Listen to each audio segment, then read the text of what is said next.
To make spaghetti carbonara from scratch, you need 4 ingredients. Cheese, specifically pecorino or parm, eggs, nice and fresh, some fresh pasta as well is super key, and some sort of cured pork, specifically pancetta would be a great pick. Now in terms of tools, you'll need a pan to fry everything up, you'll need a pot to boil your pasta, you'll need a cutting board to chop things, and of course, you'll need a knife to chop them up with. Now you need to take 4 eggs and separate them between whites and yolks. And take the yolks and whip them up nice and good, save them for later. Now we take our meat, which I'm using pancetta, but you can use bacon in a pinch if you need to.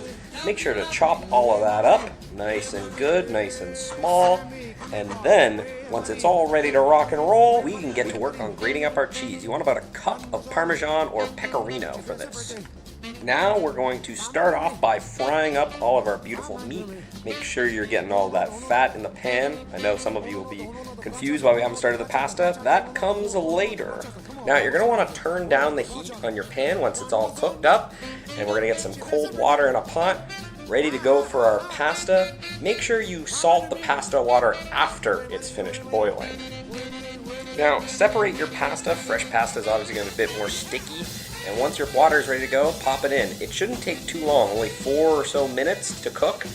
Fresh pasta is a lot faster than dry pasta, so just be ready for that. And once it's all ready, reserve a little pasta water in there and pop it into your pan, which at this point you should turn off the heat completely. Now, we move on to the very important phase. We want to get as much of that fat on those noodles as possible, so stir it around thoroughly while you turn down the heat.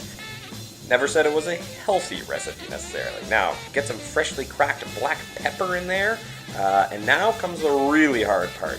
You gotta get those egg yolks in there. This is where it's gonna be key that you turned your heat off, and you're gonna have to stir these like crazy. No one wants scrambled egg pasta. By stirring quickly, you'll emulsify the eggs, and you don't need any cream in proper carbonara. These guys are gonna make these noodles creamy enough on their own.